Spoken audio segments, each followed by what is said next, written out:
اعوذ باللہ من الشیطان الرجیم بسم اللہ الرحمن الرحیم السلام علیکم ورحمۃ اللہ وبرکاتہ۔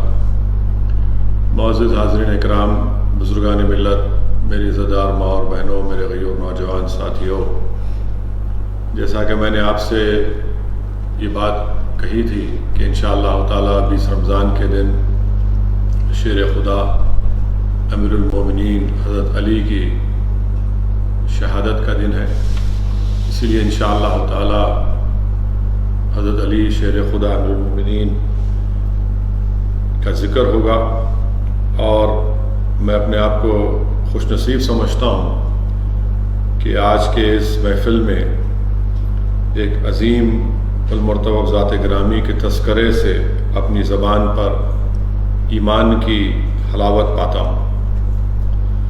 عزیزان ملت، میرے عزتدار ماں اور بہنوں، شیر خدا حضرت علی کے بارے میں ترمذی شریف کی حدیث ہے کہ ہماری امت کی ماں حضرت عائشہ صدیقہ رضی اللہ تعالی عنہ سے پوچھا گیا کہ لوگوں میں کون رسول اللہ صلی اللہ علیہ وسلم کو محبوب تھا۔ امت کی ماں حضرت عائشہ صدیقہ نے فرمایا کہ حضرت فاطمہ رسول اللہ صلی اللہ علیہ وسلم کو بڑی محبوب تھی، خاتون جنت۔ پھر امت کی ماں حضرت عائشہ صدیقہ رضی اللہ تعالیٰ عنہ سے پوچھا گیا کہ مردوں میں کون سب سے بڑھ کر اللہ کے رسول صلی اللہ علیہ وسلم کو محبوب تھا۔ بی بی عائشہ صدیقہ رضی اللہ تعالیٰ عنہ امت کی ماں ارشاد فرماتی ہیں کہ فاطمہ کا شوہر حضرت علی رضی اللہ تعالیٰ عنہ اللہ کے رسول صلی اللہ علیہ وسلم کو مردوں میں سب سے زیادہ محبوب تھے۔ اور بی بی عائشہ اماں جان فرماتی ہیں کہ میں خوب جانتی ہوں کہ وہ بڑے روزہ رکھنے والے تھے اور تہجد پڑھنے والے تھے۔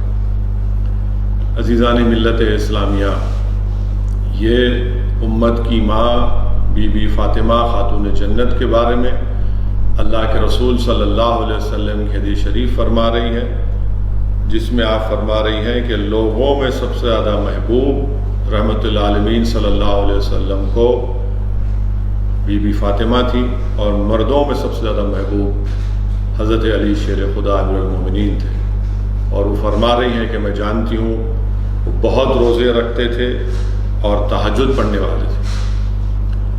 تیسری بات، حضرت علی کی عظمت کے بارے میں حدیث شریف میں آیا، بلکہ طبرانی کی حدیث ہے، ابن مسعود رضی اللہ تعالیٰ عنہ روایت فرما رہے ہیں کہ اللہ کے رسول صلی اللہ علیہ وسلم نے ارشاد فرمایا کہ اللہ نے مجھے حکم دیا ہے کہ فاطمہ کو علی کی زوجیت میں دے دو۔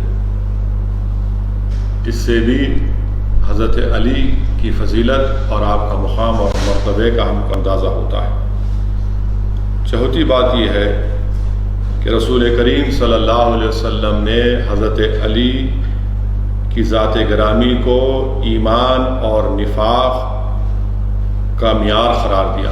ابن ماجہ کی حدیث شریف ہے کہ اللہ کے رسول صلی اللہ علیہ وسلم نے ارشاد فرمایا کہ صرف مومن ہی علی سے محبت کر سکتا ہے اور منافق ہی علی سے بغض رکھتا ہے۔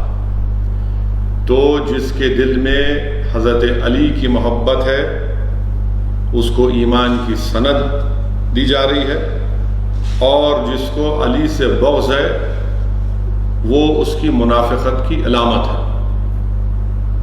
چھٹی حدیث شریف جس کا ذکر میں نے علماء کرام کی زبانوں سے سنا، ان کے پیروں کے پاس بیٹھ کر میں نے سنا کہ ترمذی شریف کی حدیث ہے، ابو سعید خدری رضی اللہ تعالیٰ عنہ سے روایت ہے۔ آپ فرماتے ہیں کہ ہم لوگوں کو منافق کو پہچاننے کے لیے اتنا کافی تھا کہ جب حضرت علی کا ذکر اس کے سامنے کیا جاتا تو ہم اس کے چہرے کو دیکھ کر سمجھ جاتے، اس کے بغض کو دیکھ کر سمجھ جاتے کہ یہ منافق ہے۔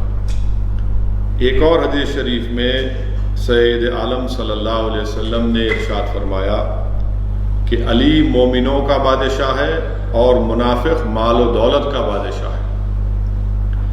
ایک اور حدیث شریف میں اللہ کے رسول صلی اللہ علیہ وسلم نے ارشاد فرمایا، ترمذی شریف کی حدیث ہے کہ علی مجھ سے ہے اور میں علی سے ہوں۔ ترمذی شریف کی حدیث ہے کہ رحمت العالمین صلی اللہ علیہ وسلم فرما رہے ہیں کہ علی مجھ سے ہے اور میں علی سے ہوں۔ وہیں پر اللہ کے نبی صلی اللہ علیہ وسلم نے لفظ مولا کا خطاب حضرت علی کو عنایت فرمایا۔ اس خطاب کا پس منظر یہ ہے کہ حضرت اسامہ رضی اللہ تعالیٰ عنہ نے حضرت علی سے عرض کیا کہ علی، میرے مولا آپ نہیں ہیں، میرے مولا اللہ کے رسول صلی اللہ علیہ وسلم ہیں۔ رسول اللہ صلی اللہ علیہ وسلم نے یہ سن کر ارشاد فرمایا کہ جس کا میں مولا ہوں علی اس کا مولا ہے۔ اللہ کے رسول صلی اللہ علیہ وسلم نے فرمایا کہ جس کا میں مولا ہوں علی اس کا مولا ہے۔ علماء اکرام نے، محدثین نے یہ بیان کیا کہ مولا کے معنی کیا ہے، مددگار کے، وارث کے، دوست کے، اور کل اسلام کی تاریخ گواہ ہے کہ حضرت علی نے اسلام کی بہت مدد کی، بلکہ اس میں 4 چاند لگائے۔ تاریخ اسلام گواہ ہے کہ علی ابھی بچے ہیں، پورے خاندان، پورے قبیلے، پورے مکے کے سامنے رسول اللہ صلی اللہ علیہ وسلم نے دین کی دعوت دی، اسلام کی دعوت دی۔ کسی میں اتنی جرأت نہیں تھی، کسی میں اتنی طاقت نہیں تھی کہ آگے بڑھ کر اللہ کے رسول صلی اللہ علیہ وسلم کی تائید کرے۔ صرف شیر خدا حضرت علی تھے جنہوں نے آگے بڑھ کر زبان کھولی اور اللہ کے رسول صلی اللہ علیہ وسلم کے لائے ہوئے دین کو قبول کیا۔ گویا علی اسلام کے اولین مددگار ہیں اور دشمنان اسلام کے خلاف حق ادا کرنے والے آپ کو اس میں سب سے پہلے اولیت بھی حاصل ہے۔ حضرت علی کی خصوصیت ایک منفرد یہ بھی ہے کہ مشرکین مکہ کی سرزمین پر، بلکہ پورے روح زمین پر، اگر کسی نے سب سے پہلے رسول اللہ صلی اللہ علیہ وسلم کے ساتھ اللہ کی بارگاہ میں نماز ادا کی، سجدہ ادا کیا، تو وہ حضرت علی رضی اللہ تعالی عنہ ہے۔ بلکہ 3 نمازی حدیث شریف میں آیا کہ کعبے کا سین ہے اور اللہ کے رسول صلی اللہ علیہ وسلم اللہ اکبر کہہ کر نماز شروع کرتے ہیں۔ اللہ کے رسول صلی اللہ علیہ وسلم کے ساتھ ہماری امت کی ماں بی بی حضرت خدیجہ رضی اللہ تعالیٰ عنہ ہے، اور ایک بچہ ہے جو حضرت علی ہے۔ اللہ کے رسول صلی اللہ علیہ وسلم رکوع کر رہے ہیں، سجدہ کر رہے ہیں، شیر خدا اللہ کے رسول صلی اللہ علیہ وسلم کے ساتھ نماز ادا کر رہے ہیں۔ لوگ جا کر رسول اللہ صلی اللہ علیہ وسلم کے چچا حضرت ابو طالب سے پوچھتے ہیں یہ کون ہے؟ تو حضرت ابو طالب فرماتے ہیں کہ یہ میرا بھتیجا ہے جو یہ کہتا ہے کہ اللہ کا نبی اور رسول ہے۔ یہ خاتون حضرت بی بی خدیجہ ہیں، ان کی شریک حیات ہے، اور یہ بچہ میرا بیٹا ہے۔ میرے عزیز دوستوں اور بزرگوں، خود حضرت علی نے یہ فرمایا کہ پوری کائنات میں واحد تھا جو اللہ کے رسول صلی اللہ علیہ وسلم کے ساتھ، یعنی 9 سال تک میں اللہ کے رسول صلی اللہ علیہ وسلم کے ساتھ عبادت کرتا تھا۔ آپ خود اندازہ لگائیے کہ خود حضرت علی کرم اللہ وجہ یہ ارشاد فرما رہے ہیں۔ ایک اور جگہ پر اللہ کے رسول صلی اللہ علیہ وسلم، بلکہ حضرت علی کی زندگی کا ہر رخ منفرد ہے، ہر رخ منفرد ہے۔ بلکہ مجھے حضرت علی شیر خدا کی ولادت کی وہ گھڑی یاد آ رہی ہے کہ حضرت علی رضی اللہ تعالی عنہ کی ولادت خانہ کعبہ میں ہوئی، خانہ کعبہ میں۔ اللہ کے رسول صلی اللہ علیہ وسلم کو اطلاع دی گئی تو رسول اللہ صلی اللہ علیہ وسلم خوشی سے جا رہے ہیں حضرت علی کو دیکھنے کے لیے، تو لوگوں نے کہا کہ محمد صلی اللہ علیہ وسلم یہ بچہ نابینا ہے، یہ بھی آنکھ نہیں کھولا ہے۔ اللہ کے رسول صلی اللہ علیہ وسلم حضرت علی کو اپنی آغوش رحمت میں لیتے ہیں۔ حضرت علی رضی اللہ تعالیٰ عنہ شیر خدا فوراً اپنی آنکھ کھول کر اللہ کے رسول صلی اللہ علیہ وسلم کو دیکھتے ہیں۔ رسول اللہ صلی اللہ علیہ وسلم نے ارشاد فرمایا کہ نہیں، یہ تو دیکھ رہا ہے۔ اور جب حضرت علی اپنی جوانی میں تھے تو اللہ کے رسول صلی اللہ علیہ وسلم نے دوبارہ اس واقعے کو ذکر کیا اور کہا کہ علی، جب میں تم کو اپنی آغوش میں لیا اور لوگ یہ کہہ رہے تھے تو تم نے آنکھ کھول کر مجھے دیکھا۔ علماء کرام نے یہ فرمایا کہ اس سے شعور علی کا ادراک لگائیے۔ حضرت علی نے فرمایا رسول اللہ صلی اللہ علیہ وسلم، میں اس وقت بھی اپنے شعور میں تھا۔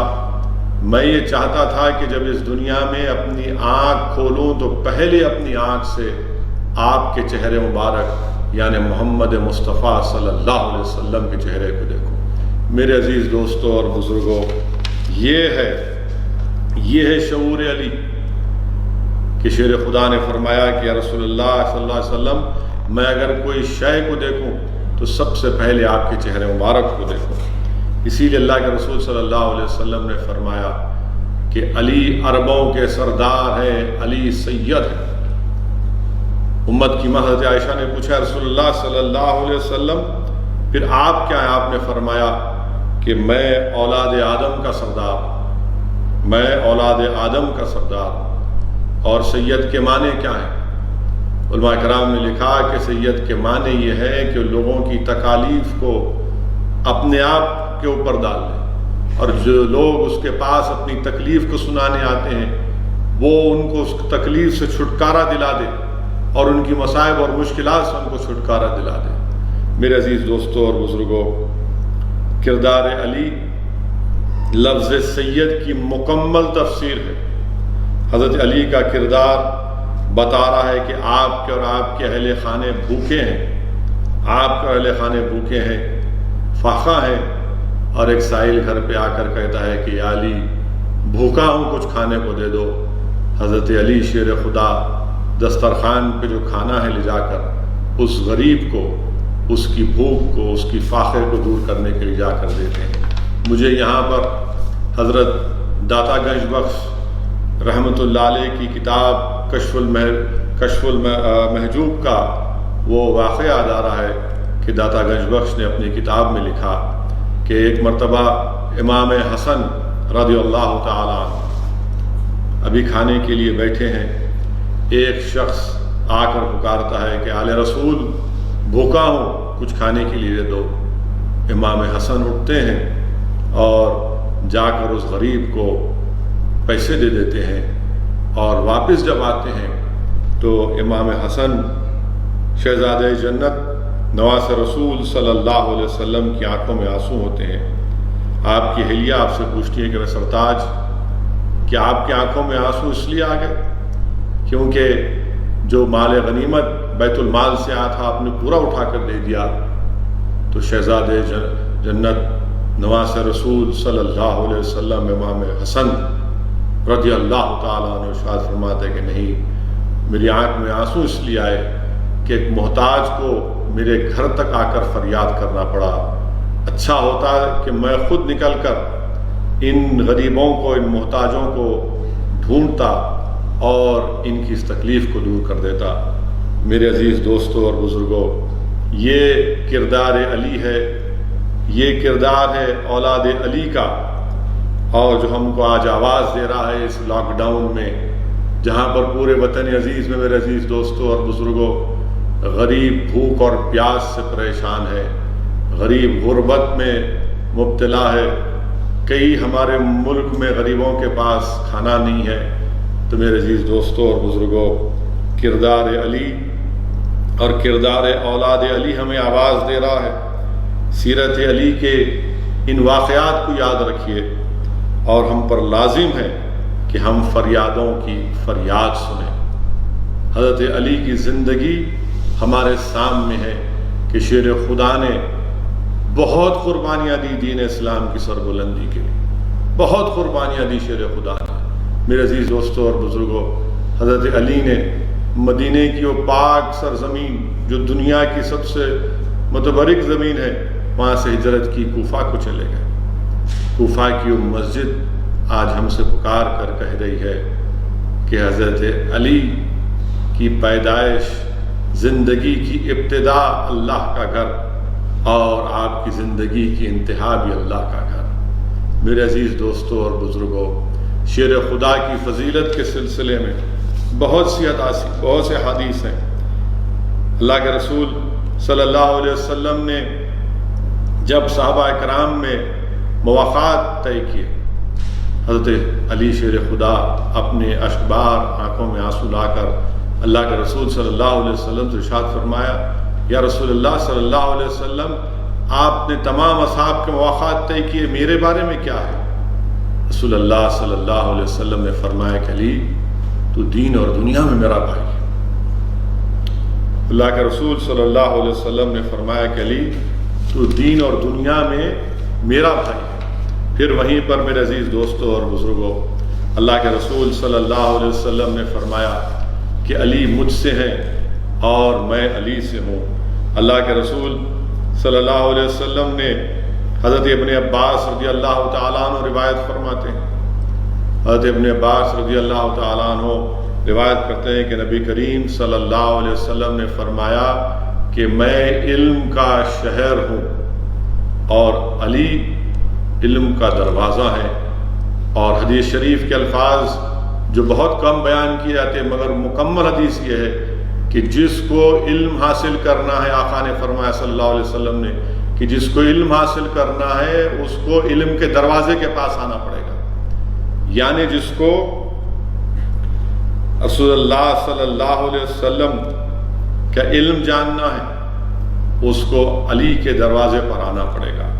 میرے عزیز دوستوں اور بزرگوں، وہیں پر ہم دیکھتے ہیں کہ اللہ کے بیہقی شریف کی حدیث ہے کہ اللہ کے رسول صلی اللہ علیہ وسلم نے ارشاد فرمایا کہ جس کو حضرت آدم علیہ السلام کے علم کے ساتھ، جس کو حضرت نوح علیہ السلام کے تقوی کے ساتھ، جس کو حضرت ابراہیم علیہ السلام کو خلیل اللہ کے ساتھ، جس کو حضرت موسیٰ علیہ السلام کی ہیبت کے ساتھ، جس کو حضرت عیسیٰ علیہ السلام کی عبادت کے ساتھ دیکھنا ہے، وہ علی کے چہرے کو دیکھیں۔ یہ اللہ کے رسول صلی اللہ علیہ وسلم نے شیر خدا کے بارے میں فرمایا۔ اسی لیے اللہ کے رسول صلی اللہ علیہ وسلم نے فرمایا کہ علی کے چہرے کو دیکھنا بھی عبادت ہے۔ رسول اللہ صلی اللہ علیہ وسلم نے فرمایا کہ علی کے چہرے کو دیکھنا بھی عبادت ہے۔ میرے عزیز دوستوں اور بزرگوں، حدیث شریف میں آیا، حکیم کی حدیث شریف ہے، اور خود حضرت علی روایت فرماتے ہیں کہ اللہ کے رسول صلی اللہ علیہ وسلم نے آپ کو یمن کی طرف بھیجا کہ آپ جا کر لوگوں میں فیصلہ کریں، تصفیہ کریں۔ شیر خدا امیر المومنین حضرت علی فرماتے ہیں، یا رسول اللہ صلی اللہ علیہ وسلم، میں نوجوان ہوں، میں خزاں سے بھی واقف نہیں ہوں، اور آپ مجھے فیصلہ کرنے کے لیے بھیجا رہے ہیں۔ اللہ کے رسول صلی اللہ علیہ وسلم نے شیر خدا حضرت علی کے سینے پر ہاتھ مار کر فرمایا کہ اللہ اس کے دل کو ہدایت فرما اور اس کی زبان کو ثبات عطا کر دے۔ اور خود شیر خدا فرماتے ہیں، اس کے بعد مجھے دو آدمیوں کے درمیان میں فیصلہ کرنے میں کبھی کوئی تکلیف نہیں۔ یہ فضیلت علی ہے۔ ایک اور حدیث شریف میں اللہ کے رسول صلی اللہ علیہ وسلم، بلکہ طبرانی اور حاکم کی حدیث ہے، اور ہماری امت کی ماں حضرت ام سلمہ سے روایت ہے کہ جب رسول اللہ صلی اللہ علیہ وسلم کو غصہ آتا تو سوائے حضرت علی کے آپ کسی سے گفتگو نہیں فرماتے تھے صلی اللہ علیہ وسلم۔ یہ ہے حضرت علی کی عظمت۔ ایک اور حدیث شریف میں اللہ کے رسول صلی اللہ علیہ وسلم فرمایا کہ جس نے علی کو اذیت دی اس نے مجھے اذیت دی۔ رحمت اللہ علیہ صلی اللہ علیہ وسلم نے فرمایا کہ جس نے علی کو اذیت دی اس نے مجھے اذیت دی۔ پھر طبرانی کی حدیث ہے کہ اللہ کے رسول صلی اللہ علیہ وسلم نے فرمایا کہ جس نے علی سے محبت کی اس نے مجھ سے محبت کی، اور جس نے مجھ سے محبت کی اس نے اللہ سے محبت کی۔ پھر آقا صلی اللہ علیہ وسلم نے فرمایا کہ جس نے علی سے بغض رکھا اس نے مجھ سے بغض رکھا، اور جس نے صلی اللہ علیہ وسلم سے بغض رکھا اس نے اللہ سے بغض رکھا۔ میرے عزیز دوستوں اور بزرگوں، آقا نے فرمایا، بلکہ حدیث شریف میں آیا کہ جس نے علی کو برا بھلا کہا اس نے مجھے برا بھلا کہا۔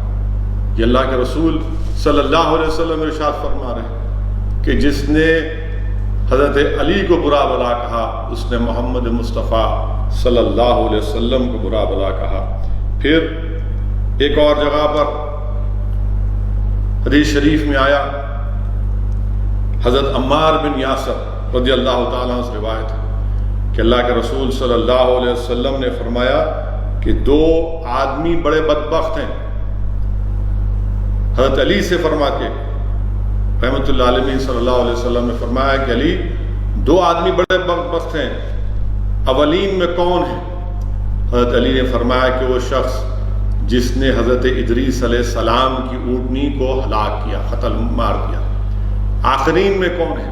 حضرت علی رضی اللہ تعالیٰ عنہ نے فرمایا رسول اللہ آپ فرمائیے۔ اللہ کے رسول صلی اللہ علیہ وسلم نے فرمایا کہ وہ بدبخت ہے جو تلوار سے تمہارے سر پر مارے گا اور اس سے تمہاری داڑھی خون سے لہولہان ہو جائیں گی۔ میرے عزیز دوستوں اور بزرگوں، یہ حضرت علی کی فضیلت میں بے شمار، عظمت میں بے شمار احادیث ہیں۔ اسد الدین اویسی تو عظمت علی ایک سمندر ہے، میں اس سمندر کا ایک سائل ہوں، اور شیر خدا کے بارے میں آپ کو یہاں پر ایک چند چیزیں باتیں بتانے کی کوشش کر رہا ہوں۔ میرے عزیز دوستوں اور بزرگوں، ایک مرتبہ کسی نے جا کر حدیث شریف میں آیا کہ اللہ کے رسول صلی اللہ علیہ وسلم سے شکایت کی حضرت علی کے بارے میں۔ اللہ کے رسول صلی اللہ علیہ وسلم منبر پر چڑھ کر خطبہ دیے اور کہا کہ قسم ہے خدا کی۔ اللہ کے رسول صلی اللہ علیہ وسلم نے فرمایا، کھڑے ہو کر فرمایا کہ علی کی شکایت نہ کرو، خدا کی قسم وہ اللہ کی راہ میں خشیت رکھنے والا ہے۔ حضرت علی کے بارے میں فرمایا کہ اللہ کی راہ میں خشیت رکھنے والے ہیں۔ میرے عزیز دوستوں اور بزرگوں، وہیں پر بی بی عائشہ صدیقہ رضی اللہ تعالیٰ عنہ روایت فرماتی ہے کہ اللہ کے رسول صلی اللہ علیہ وسلم نے فرمایا کہ علی میرا بہترین بھائی ہے اور حمزہ میرے بہترین چچا ہے۔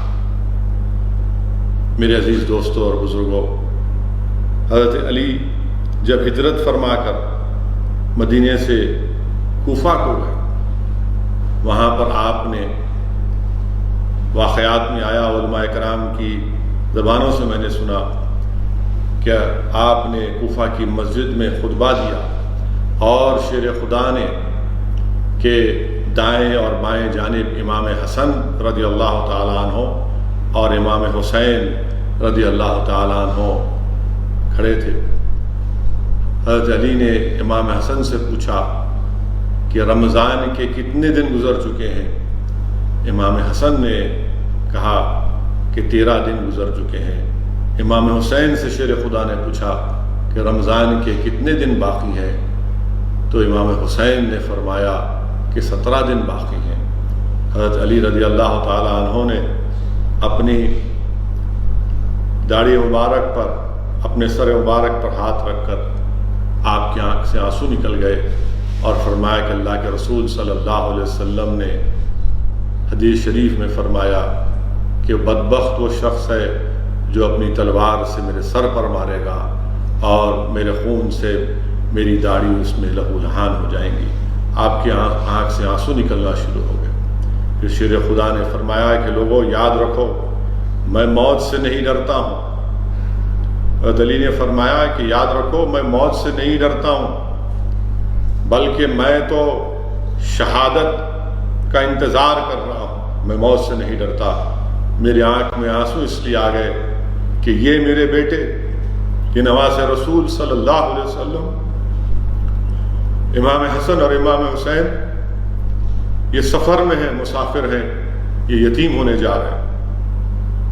حضرت علی نے فرمایا اور کہا کہ میں موت سے نہیں ڈرتا ہوں۔ کیسے شیر خدا، فاتح خیبر ہے حضرت علی اگر کوئی واقعات میں پڑھے گا تو شیر خدا حضرت علی نے خیبر کے قلعے کے دروازے کو اکھاڑ دیا. شیر خدا نے اس دروازے کو اکھاڑ دیا. واقعات میں آیا کہ جب آپ نے اس دروازے کو اکھاڑ دیا تو 40 لوگ بھی اس کو اٹھا نہیں پائے تھے. یہ شیر خدا کی طاقت کا اندازہ لگائیے. شیر خدا کی طاقت کا اندازہ لگائیے.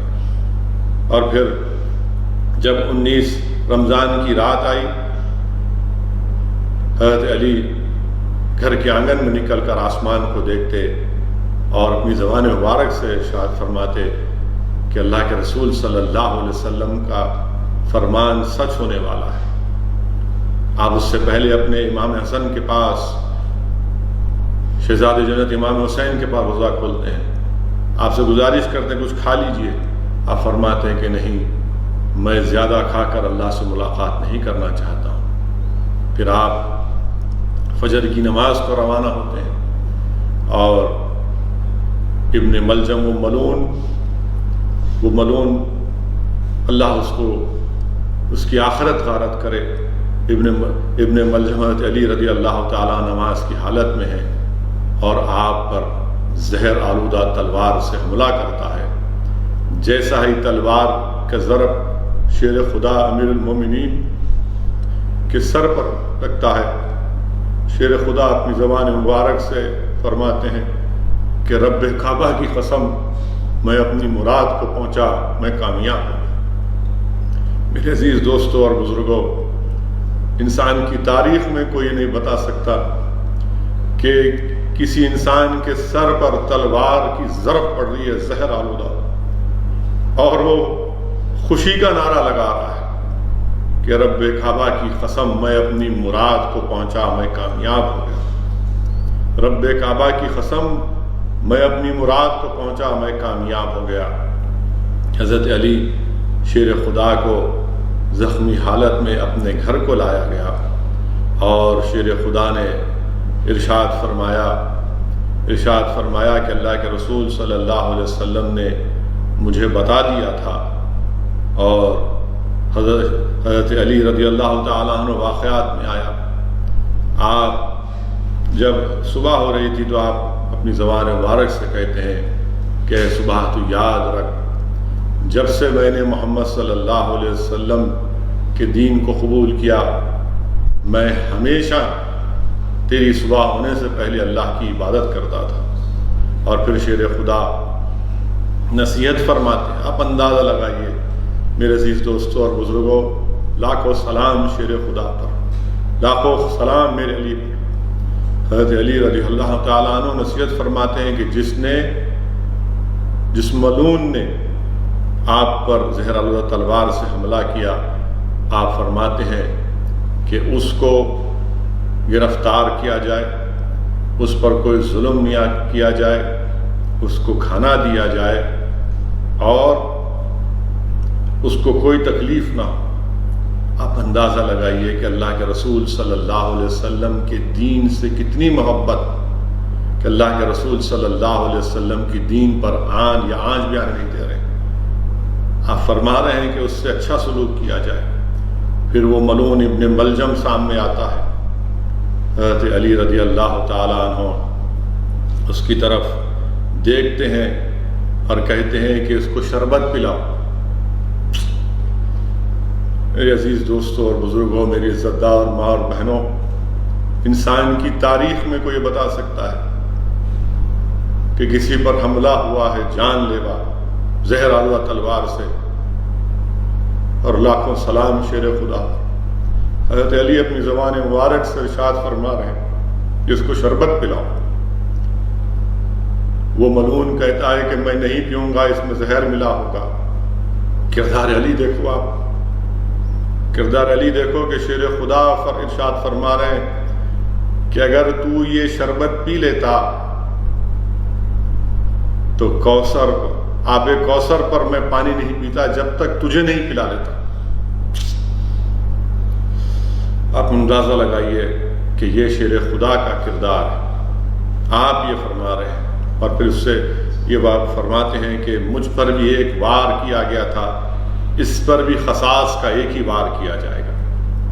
میرے عزیز دوستوں اور بزرگوں، یہ حضرت علی شیر خدا کے چند چیزیں، چند فضائل آپ کے سامنے عرض کرنے کا اللہ سبحانہ و تعالیٰ نے مجھے موقع دیا۔ یہاں پر مجھے خاتون جنت بی بی فاطمہ کا بھی ذکر کرنا ضروری ہے۔ جیسا کہ میں نے شروعات میں حدیث شریف کہا کہ ابن مسعود رضی اللہ تعالیٰ عنہ سے روایت ہے کہ اللہ کے رسول صلی اللہ علیہ وسلم نے فرمایا کہ فاطمہ کو علی کی زوجیت میں نے اللہ کے حکم پر دیا۔ اللہ بی بی فاطمہ کا بھی وصال 3 رمضان کو ہوا، اور کون سی بی بی فاطمہ؟ شہزادی جنت، لاکھوں سلام بی بی فاطمہ۔ اللہ کے رسول صلی اللہ علیہ وسلم نے فرمایا کہ فاطمہ میرے جگر کا ٹکڑا ہے۔ ہماری امت کی ماں بی بی عائشہ صدیقہ رضی اللہ تعالیٰ عنہ نے فرمایا کہ میں نے رسول اللہ صلی اللہ علیہ وسلم کے بعد پوری امت میں حضرت فاطمہ کے سوا کسی کو اتنا رازگو نہیں دیکھا، کسی۔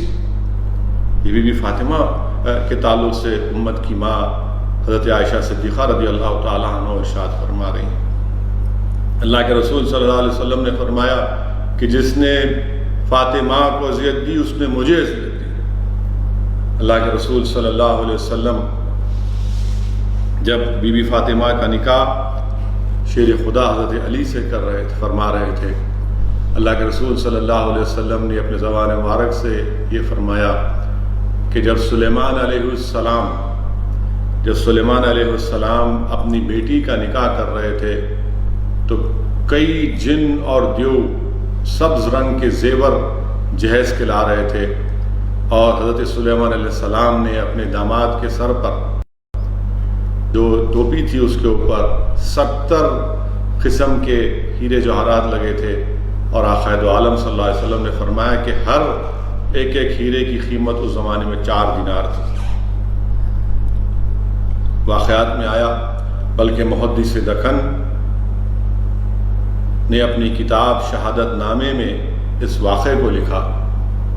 محدث دکن حضرت عبداللہ شاہ صاحب قبلہ رحمۃ اللہ علیہ اپنی کتاب شہادت نامہ میں لکھتے ہیں کہ ایک مرتبہ حضرت علی حج کرنے کے لیے مکہ شریف کو گئے۔ وہاں پر آپ نے ایک شخص کو دیکھا، عجیب بات کر رہا تھا، کہہ رہا تھا کہ 4000 دینار دلا دے، کعبے کے سامنے کھڑے بیٹھ کر کہہ رہا کہ 4000 دینار دلا دے ورنہ اس تیرے غلاف کو پھاڑ دوں گا۔ شیر خدا نے اس کی طرف رخ کر کے کہا کہ کیا کہہ رہا ہے، کیا کہہ رہا ہے؟ وہ کہتا ہے کہ علی، اللہ کے سوا کون دینے والا ہے مجھے؟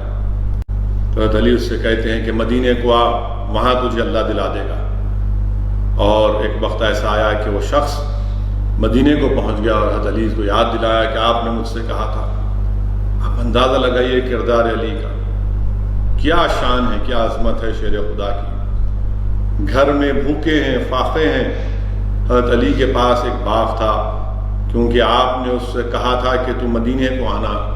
شیر خدا نے جا کر اپنے اس باغ کو بیچ دیا 4000 دینار میں، اس کو 4000 دینار دے دیا، اپنے گھر کو آئے۔ آ کر شہزادی جنت حضرت فاطمہ سے یہ کہا کہ میں نے یہ اپنا باغ بیچ دیا ہے جنت کے عوض میں۔ حضرت فاطمہ بڑی ناراض ہوئی اور کہا کہ گھر میں بھوکے ہیں، فاقے ہیں، کم سے کم امام حسن اور امام حسین کے لیے کچھ رکھ لیتے۔ اور بی بی فاطمہ نے حضرت علی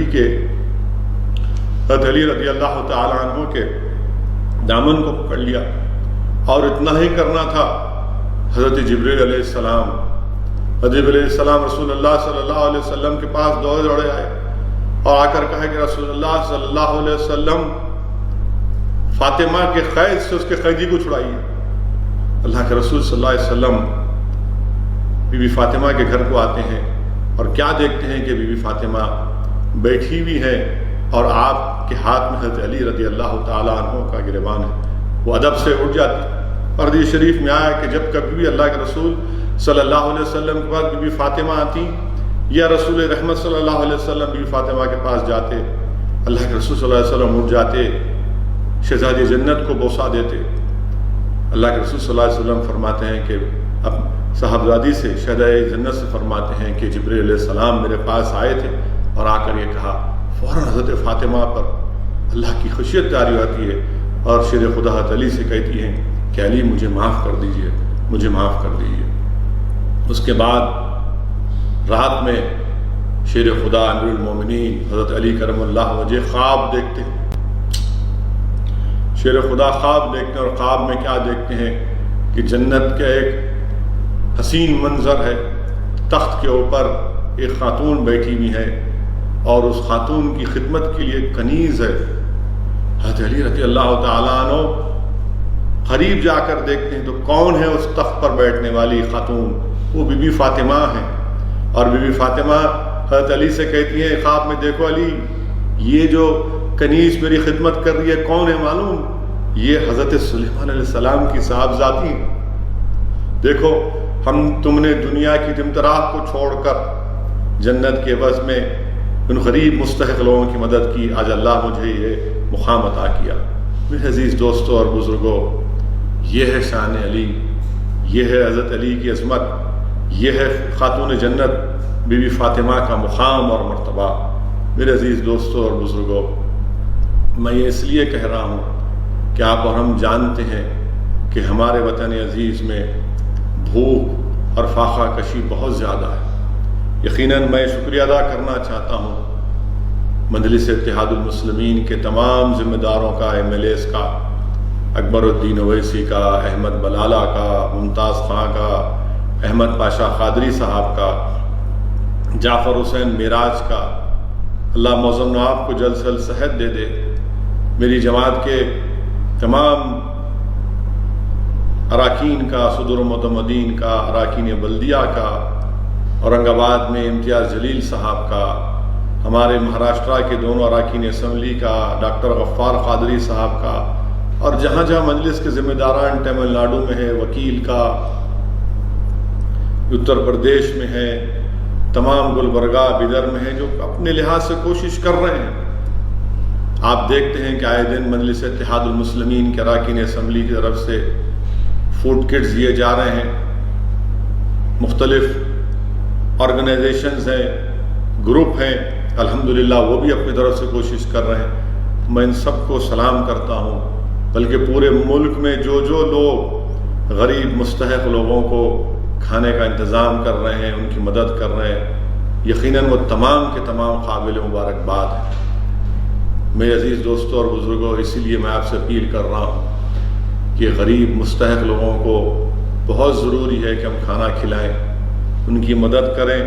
جو لوگ کر رہے ہیں اس کا اجر اللہ آپ کو ہی دے گا۔ اور ایسے وقت میں جب بھوک اور پیاس کی شدت زیادہ ہے، ماہ مبارک رمضان کا مہینہ بھی چل رہا ہے، لوگ مجھے پیغام دیتے ہیں کہ اسد صاحب الحمدللہ ہم نے کھجور کے ساتھ روزہ کھولا، الحمدللہ ہم نے 2-3 روٹیوں کے ساتھ سحری کر لی۔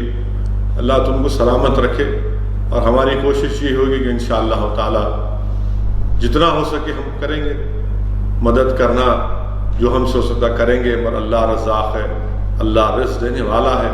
کل ہم سے پوچھا جائے گا کہ ہم نے کیا کیا تھا، تو ہم اپنے اعمال کا جواب دیں گے۔ اگر ہمارے دل میں حضرت علی کی محبت ہے، اور ہونا چاہیے، تو کردار علی اور امام حسن حسین کا کردار ہم سے پکار کر کہہ رہا ہے کہ فریادیوں کی مدد کرو، ان کی فریاد کو سنو، ان کی تکالیف کو دور کرو۔ اسی لیے ایک نازک وقت میں جہاں پر حکومت اپنی ذمہ داریوں سے بالکل سبکدوش ہو چکی ہے، مرکزی حکومت کہیں پر نظر نہیں آتی، ہاں نظر آتی ہے تو لوگوں کو کھلونے ہاتھ میں دے دیے کہ کبھی دیا جلاؤ، کبھی لائٹ بند کر لو، کبھی تھالی بجاؤ، کبھی وہ کرو، کبھی اعلان کر دو، کبھی یہ کرو، کبھی وہ کرو۔ ایسا لگتا ہے کہ بس سب آپ کریں گے، لوگ کریں گے، ریاستی حکومت کریں گے، مگر دلی کی سرکار کچھ نہیں کرے گی، وہ صرف فرمان جاری کرتے رہے گی، وہ صرف بولتے رہے گی۔ میرے عزیز دوستوں اور بزرگوں، 122 مائیگرنٹ لیبررز کی موت ہو چکی ہے، 122۔ آپ بتائیے 122 جو ممبئی سے، گجرات سے، تلنگانہ سے، چنئی سے، بنگلورو سے نکل کر، دلی سے نکل کر اپنے اپنے گاؤں کو، دیش کو جانا چاہ رہے تھے، 122 لوگ مر گئے۔ میں پوچھنا چاہتا ہوں بھارت کے وزیر اعظم سے کہ کبھی تو ایک ذکر تو کریے ان لوگوں کا۔ 122 لوگ وزیر اعظم، 30 سے زیادہ لوگ خودکشی کر لیے، جس میں ہمارے کسان بھائی بھی شامل، کچھ نہیں ہے ان کے پاس۔ اورنگ آباد میں پٹریوں پر تھک کر سو گئے، یہ غفلت میں سو گئے کہ ٹرین نہیں چلے گی، 16 لوگ مارے گئے۔ کوئی اخبار نہیں لکھتا، کوئی ٹی وی پر نہیں دکھایا جاتا کہ 16 میں مرنے والوں میں 8 آدیواسی گونڈ طبقے کے لوگ تھے۔ مگر ہمارے وطن عزیز میں چاہے مسلمان ہو، دلت ہو، آدیواسی ہو، غریب ہو، ان کی جان کی اہمیت نہیں ہے۔ اعلیٰ آزاد کے لوگوں کی، دولت مندوں کی جان کی اہمیت ہے۔ غریب کے آنسوؤں کی قیمت نہیں، غریب کی آہوں کی قیمت نہیں، غریب کی عزت کی قیمت نہیں، غریب کی بے بسی کی اہمیت نہیں، غریب کی مفلسی کی کوئی اہمیت نہیں، غریب کی جان کی قیمت نہیں۔ آج یہ ہم دیکھ رہے ہیں ہمارے ملک میں ہو رہا ہے۔ میرا سر شرم سے جھک جاتا ہے کہ شرمندگی ہوتی ہے کہ کیسے ہم ان غریبوں کو، ان مظلوموں کو ٹی وی پر، سوشل میڈیا پر تصاویر آتی ہیں کہ دلی سے ننگے پیر ایک غریب اپنا سوٹ کیس کھینچ رہا ہے اور ایک معصوم بچہ اس پر سو رہا ہے۔ کیسے نیند آتی ہوں گی دلی کے حکمرانوں کو؟ ایک سائیکل پر 5 آدمی کو بٹھا کر 800 کلومیٹر کا سفر طے کر رہے ہیں۔ کیسے اطمینان ملتا ہوگا دلی کے حکمرانوں کو؟ عجیب ہے معاملہ یہ۔ آپ بتائیے میرے عزیز دوستوں اور بزرگوں، مائیگرنٹ لیبرز 4 کروڑ بے روزگار ہو گئے، 122 مر گئے۔ آج بھی اس وقت جب میں آپ سے گفتگو کر رہا ہوں، اگر کسی کے پاس گاڑی کا پاس ہے تو اپنے شہر کے ہائی ویز پر جائیے۔ اگر آپ ممبئی میں رہنے والے ہیں، اگر آپ گجرات میں رہنے والے ہیں، اگر آپ مہاراشٹرا میں رہنے والے ہیں، اگر آپ حیدرآباد یا پھر آپ بنگلورو یا چنئی میں رہنے والے، جاؤ، جا کر دیکھو، ان ہائی وے پہ ایسا نظر آ رہا ہے کہ لوگ پیدل چل رہے ہیں، پیدل چل رہے ہیں۔ صحیح کہا ایک برطانیہ کے ایک سکالر نے، کپیل کومی ریڈی نے، کہ ان مائیگرنٹ لیبرز کا پیدل چلنا، اپنے بچوں کو گود میں اٹھا کر ہاتھوں میں، پیروں میں چھالے پڑ رہے ہیں، مر رہے ہیں، 122 مر چکے ہیں۔ ایسا لگ رہا ہے کہ دوبارہ ہم کو پارٹیشن کے نظارے یاد آتے ہیں۔ صحیح کہا کپیل کومی ریڈی نے اپنے آرٹیکل میں۔ میرے عزیز دوستوں اور بزرگوں، انسانیت اگر کسی کے دل میں ہے تو دکھائیے اپنی انسانیت کو، دکھائیے اپنی انسانیت کو۔ اگر آپ کے سینوں میں دھڑکتا ہوا دل ہے تو ان کی تکلیف کو محسوس کریے۔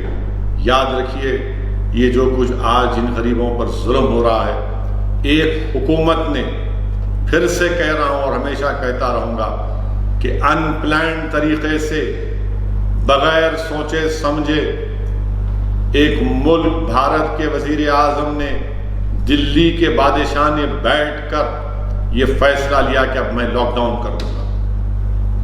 معمولی سنگاپور جو حیدرآباد، ہمارے سکندرآباد کے سائز کا بھی نہیں ہے، وہ 8 دن 10 دن کی مہلت دیتا ہے۔ ہمارے وزیر اعظم نے کہا کہ لاک ڈاؤن چل رہا ہے، لاک ڈاؤن چل رہا ہے، غریب مر رہا ہے، کھانے کو کھانا نہیں ہے، دوائیں خریدنے کے لیے پیسے نہیں ہیں۔ جو محلے جات میں، میرے کانسٹیٹنسی میں جو 2 کمرے کے اسپتال چلتے تھے، جو غریب جا کر 70 روپے 80 روپے دے کر علاج کرتا تھا، وہ نہیں کر سک رہے۔ بڑے بڑے اسپتال میں کہاں پر جائیں گے؟ کون جا کر بڑے بڑے اسپتال میں اگر ان کو کنسیشن بھی مل رہا ہے یا کم سے کم پیسوں میں علاج بھی ہو رہا ہے اسرا ہاسپٹل میں اور اویسی اسپتال میں، تو وہ بھی ان کے پاس اتنی سخت نہیں ہے، اسپتال بھی چلانا ہے۔ مگر یہ سب ان پلانڈ طریقے سے۔ حیدرآباد کی ایک مشہور کہاوت ہے کہ دیوانے اٹھے سر کو مسلم پہ، یہ وہی حال ہو چکا ہے کہ ایکٹ ان ہیسٹ، انگریزی کہاوت ہے کہ act in haste, prime minister سنیے، act in haste repent in leisure. ہاں مجھے یقین ہے کہ میری ان تمام باتوں کا اثر سنگھ پریوار اور بی جے پی کے چاہنے والے محبوبوں پر نہیں ہوگا، کیونکہ ان باتوں کا اثر تو ان لوگوں پر ہوتا ہے جن کے دلوں میں ایک دھڑکتا ہوا دل ہوگا۔ میری ان باتوں کا اثر صرف ان انسانوں پر ہوتا ہے جن میں انسانیت باقی ہے۔ میری ان باتوں کا اثر ان لوگوں پر ہوگا جنہوں نے اپنے دوستوں کو، اپنے خاندان والوں کو کھویا ہے۔ میری ان باتوں کا اثر انہی پر ہوگا جو یتیموں سے محبت رکھتے ہیں، جو غریبوں کی غربت کو سمجھتے ہیں، جو غریبوں کی مفلسی کی، ان کی بیچارگی، ان کی لاچارگی کو سمجھتے ہیں۔ یہ جو نہیں سمجھیں گے اس لیے کہ جانتی نہیں ہیں ان چیزوں کو۔ آپ اندازہ لگائیے کہ میں پڑھ رہا تھا اخبارات میں، میڈیا میں آیا کہ گنٹور کی ایک عورت، تبلیغی جماعت کے لوگ لکھنؤ گئے، لاک ڈاؤن جب سے ان کو روک دیا گیا، وہاں پر کئی ٹیسٹ ہوئے، ایک انجینئرنگ کالج میں لے جا کر رکھ دیا گیا۔ وہ ہماری بہن حاملہ تھی، لکھنؤ میں گنٹور کی ہماری بہن جس کا نام رضوانہ ہے، 4 ٹیسٹ ہوئے کووڈ کے، رضوانہ کے، ہماری بہن رضوانہ کے، حاملہ تھی، پریگننٹ تھی 4 بار، اور 9 افراد ان کے ساتھ تھے۔ 44 ڈیز، 44 دن ان کو رکھا گیا، اور رضوانہ بار بار رضوانہ کہہ رہی دیکھو میں پریگننٹ ہوں۔ لکھنؤ میں، اتر پردیش کا کیپٹل، لکھنؤ میں اتر پردیش کے چیف منسٹر کا آفس، گھر وہاں پر، بھارت کا سب سے بڑا شہر ہمارے نارتھ انڈیا کا، اور وہاں پر ہوتا یہ ہے کہ اس کو بلیڈنگ شروع ہو جاتی ہے۔ وہ کہہ رہے کہ دیکھو خون نکل رہا ہے، مجھے فوراً اسپتال لے کر جاؤ، مگر نہیں، اتنی نفرت مسلمانوں سے ہے، کیونکہ اس خاتون کا، اس مہیلا کا نام رضوانہ تھا، اس کی بلیڈنگ چالو ہو گئی، تو حکمرانوں نے کہا کہ نہیں، تم مسلمان ہو، تم کو الٹرا ساؤنڈ کی ضرورت نہیں ہے۔ بعد میں اسپتالوں کو لے کر گئے، ایک اسپتال پر لے کر گئے تو اسپتال نے کہا کہ یہ مسلمان ہے نا، ہاں اس کی رپورٹ کہاں ہے، کووڈ کی نیگیٹو رپورٹ نہیں تھی۔ مر ہوا کیا کہ اس کا مس کیریج ہو گیا، حمل ساقط ہو گیا، کیونکہ 9 مئی سے 12 مئی تک رضوانہ کو کوئی میڈیکل ٹریٹمنٹ نہیں ملا۔ 44 دن سے رکھے وزیر اعظم۔ یہ آپ کی محبت ہے مسلم مہیلاؤں کے تعلق سے؟ آپ نے کہا تھا کہ آپ ان کے بھائی ہیں۔ ٹرپل طلاق کے وقت تو آپ نے بہت سی باتیں کہی وزیر اعظم، آپ نے یہ تک کہا کہ اسد الدین اویسی جھوٹا ہے، غلط بولتا ہے، مگر یہ کیسے ہوا؟ رضوانہ کی 9 مئی سے اتر پردیش کے کیپٹل میں کون ذمہ دار ہے اس کے مس کیریج کا؟ کیا گناہ تھا اس ہماری اس بچی کا، اس خاتون کا؟ کیا گناہ کیا تھا اس نے کہ اس کو اپنی ایک جان کھونا پڑا، اپنی اولاد؟ کون ذمہ دار ہے اس کا؟ گناہ صرف اس کا اتنا تھا کہ مسلمان تھی، یہی گناہ تھا اس کا، اور وہ اپنی مس کیریج ہو گیا۔ اتر پردیش کے کیپٹل میں 9 مئی سے 3 دن تک ایک ڈاکٹر نہیں ملتا۔ کون سا ایڈمنسٹریشن چل رہا ہے اتر پردیش میں؟ افسوس کی بات ہے میرے بھائی، اب معلوم ہوا کہ اس بچی کے مس کیریج کے بعد آج اس کو اجازت ملی جانے کی۔ میں شکر گزار ہوں وہ کوئنٹ ویب سائٹ کے ویب پورٹل کا بھی، جنہوں نے اس نیوز کو کیری کیا اور دنیا کو بتایا کہ جو رضوانہ پر ظلم ہوا۔ پھر جھارکھنڈ کا ایک اور واقعہ لے لیجیے۔ جھارکھنڈ میں ایک اسپتال میں مسلم خاتون تھی اور حاملہ ہے، خون بلیڈنگ شروع ہوئی تو اسپتال کے لوگوں نے کہا کہ تم اپنا خون صاف کرو۔ کوئی 9 مہینے کی پریگننٹ عورت سے کوئی کہتا ہے کہ زمین پر نیچے بیٹھ کر اپنے خون کو صاف کرو، وہ بیچاری معصوم مسلمان ہے، ڈر ہے، خوف ہے، کوئی پوچھنے والا نہیں، اور وہ نیچے زمین پر بیٹھ کر جب اپنا خون صاف کرتی ہے مس کیریج ہو جاتا ہے۔ میں جھارکھنڈ کے چیف منسٹر سے پوچھنا چاہ رہا ہوں، بتائیے آپ کیا ایکشن لیں گے ان لوگوں کے اوپر؟ میں اتر پردیش کے چیف منسٹر سے جاننا چاہتا ہوں، ٹھیک ہے آپ کو نفرت ہوگی مجھ سے، رہیے برقرار رکھیں، مگر یہ بھارت کے شہری، اگر آپ کو مسلمانوں سے نفرت ہے تو انسان تو ہے یہ لوگ،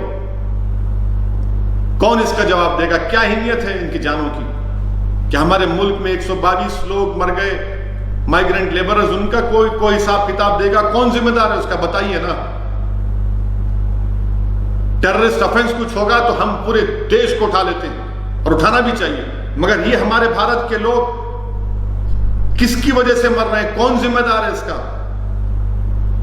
جو صبح شام میں 6 بجے سے 8 بجے 9 بجے جو ٹی وی کے چینل پر بیٹھ کر اینکرز جو بڑی بڑی گفتگو کرتے ہیں، بڑا بڑا گیان دیتے ہیں، بڑی بڑے مورلز بات کرتے ہیں، سب کو جھوٹ سب کو سچ کا سرٹیفکیٹ بانٹتے ہیں، پوچھئے نا کبھی آپ اپنے ایڈیٹر سے پوچھئے کہ ان 122 مرنے والوں کا ذمہ دار کون ہے؟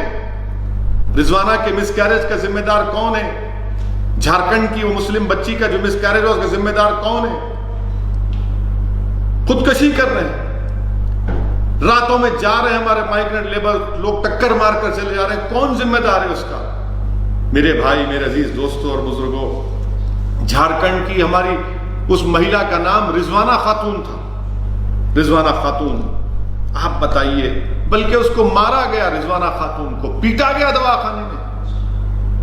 کیا حکومت ہے جھارکھنڈ کی کہ ایک اسپتال میں مارتے ہیں کسی پریگننٹ عورت کو، پیٹتے ہیں، اس کو گالی دیتے ہیں؟ یہ غلط ہے، یہ بالکل غلط ہے میرے عزیز دوستوں اور بزرگوں۔ پھر گجرات میں تو ختم ہی نہیں ہوتا، ظلم کی داستان ہمیشہ چلتے رہی گی گجرات میں۔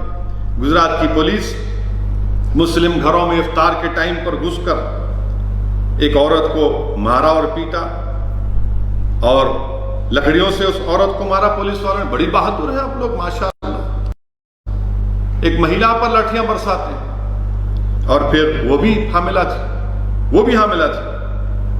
اور اس مہیلا کے ایک بچہ جو اپاہج ہے، وکلانگ ہے، ڈسیبل ہے، اس کو ہی مارے آپ۔ ایک 62 ایئر اولڈ آدمی ہے، اس کو ہی مار دیا، اس کو پیٹے۔ کیا بہادری ہے آپ کی! اور پھر یہ جو ہمارا مائیگرنٹ لیبرز جا رہے ہیں، ایک ہماری بہن جو مہاراشٹرا سے مدھیہ پردیش کی طرف نکلی تھی، وہ حاملہ تھی، پریگننٹ تھی، وہ اسی سفر میں ایک بچے کو پیدا کرتی ہے، اور پھر اس کے چند گھنٹوں کے بعد پھر اس معصوم بچے کو لے کر پیدل چلتی جاتی ہے۔ وزیر اعظم، میں آپ سے پوچھنا چاہ رہا ہوں، یہ واقعات ہو رہے ہیں، آپ کے اعلانات ٹی وی پر، آپ کے اعلانات آپ کے چاہنے والوں کے دلوں کو خوش کر رہے ہیں، مگر ان غریبوں کو اس سے کیا فائدہ پہنچ رہا ہے؟ کون سا فائدہ پہنچ رہا ہے بتائیے آپ؟ اور پھر ہمارے وہ وعدہ جو تھا، وہ وعدہ پورا نہیں ہوا۔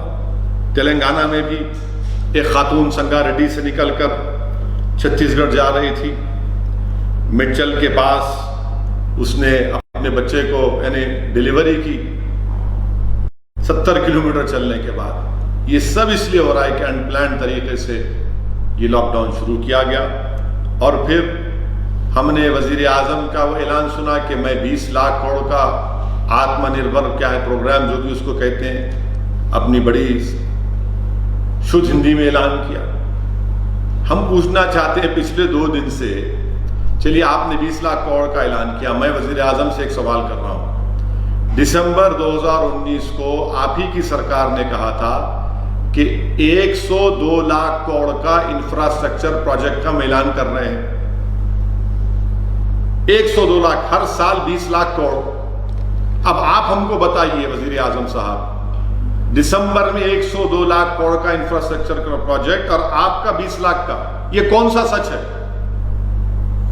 کون سچ بول رہا ہے، کون جھوٹ بول رہا ہے؟ اور فائنانس منسٹر پچھلے 2 دن سے جو اعلانات کر رہے ہیں، میں بڑی ذمہ داری کے ساتھ آپ کے سامنے عرض کر رہا ہوں کہ یہ جتنے بھی اعلانات فائنانس منسٹر نے کیے ہیں 2 دن میں، اس میں گورنمنٹ آف انڈیا کا جو سپینڈنگ ہے وہ 5% کی ہے، باقی سب لیکوڈیٹی ہے۔ ہم اسٹریٹ وینڈر کو ایسا کریں گے، ایم ایس ایم ای کریں گے، جائیے لون لیجئے بینک سے۔ ارے بینک کون سا بینک دینے تیار ہے بتائیے آپ ہم کو۔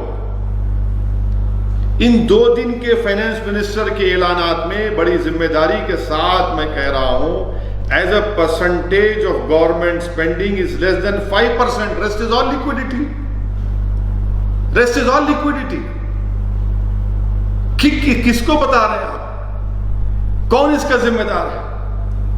اور اگر ہمارے پاس $400 بلین کے فارن ایکسچینج ہے تو اس کو جو اکنامک ٹرم ہے مانیٹائزنگ دی ڈیفیسٹ، ارے نوٹ چھاپیے نا آپ، کیوں نہیں چھاپ رہے آپ؟ کیوں نہیں چھاپ رہے؟ کیوں ڈرتے اسٹاک ایکسچینج سے آپ؟ $400 بلین کا فارن ایکسچینج بھارت میں ہے، نوٹ چھاپیے نا، اکاؤنٹ میں پیسے دیجئے، چلیے کل پرسوں اعلان کر دیجئے جن دھن اکاؤنٹ میں تو آپ نے دیے، مگر وہ کیا بس ہوں گے؟ آپ دیجئے نا، 5-5 ہزار روپے ڈالیے ان غریبوں کے اکاؤنٹ میں۔ اور یہ ون نیشن ون کارڈ یہ پرانا ہے، نیا نہیں ہے، ابھی نہیں ہوا، یہ تو پرانا چل رہا ہے، 2019 سے چل رہا ہے، یہ 12 اسٹیٹس میں ہو رہا ہے، مگر ان لوگوں کو کیا فائدہ ملا ان مائیگرنٹ لیبرز سے؟ میرے عزیز دوستوں اور بزرگوں، یہ ان حالات پر بھی ان پر بھی تبصرہ کرنا، ان کا بھی ذکر کرنا یہ بہت نہایت ضروری تھا۔ اور انشاءاللہ تعالی ہم رمضان کے تاخراتوں میں آ چکے ہیں۔ رمضان کی آج 20ویں شب ہے، تاخرات شروع ہو چکی ہے، 21ویں شب ہے۔ میری آپ تمام سے گزارش ہے، عزیزان ملت سے، میری زدہ اور ماں اور بہنوں سے، کہ رحمت کا دہا ہو گیا، مغفرت کا دہا ختم ہو گیا، اب جہنم سے نجات کا دہا شروع ہو رہا ہے۔ مجھے نہیں معلوم کہ اسد الدین اویسی پر رحمت پوری ہوئی نہیں ہوئی، مجھے امید ہے کہ اللہ اپنے حبیب کے صدقے میں اس کو پورا کرے گا۔ مجھے نہیں معلوم کہ میری مغفرت ہوئی یا نہیں ہوئی ہے، مگر اللہ ہم کو زندہ رکھا ہے۔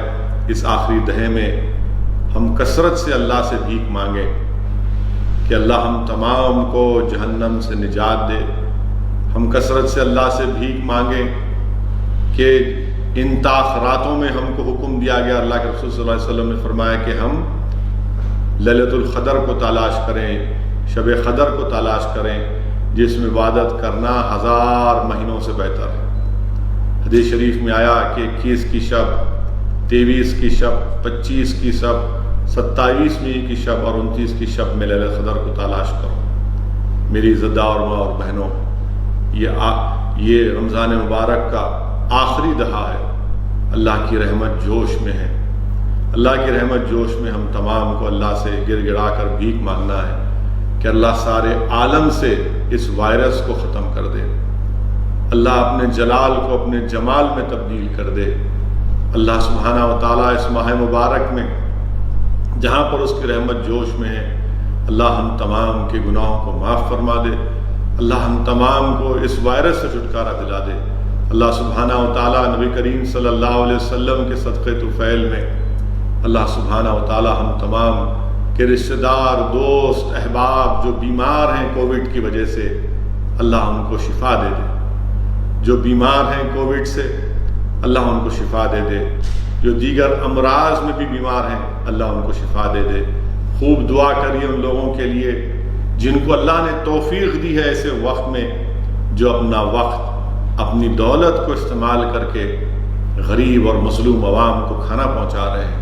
اللہ سبحانہ و تعالیٰ ان کو اور توفیق دے، اللہ سبحانہ و تعالیٰ ان تمام کو صحت دے، اللہ سبحانہ و تعالیٰ ان تمام کو ان کے بلایات سے، ان کی مشکلات سے، ان کو حکومت کے ظلم سے اللہ سبحانہ و تعالیٰ ان کو آزاد کر دے۔ یہ اللہ کی رحمت جوش میں ہے۔ میری زدہ اور ماں اور بہنوں، میرے نوجوان ساتھیوں، اگر تم ابھی بھی غفلت کا شکار ہو، آؤ، ابھی 10 دن باقی ہیں۔ اللہ کی رحمت ہم تمام کو تلاش کر رہی ہے۔ ہم کثرت سے اللہ سے دعا کریں کہ ہمارے وطن عزیز بھارت سے اللہ اس وائرس کا خاتمہ کر دے۔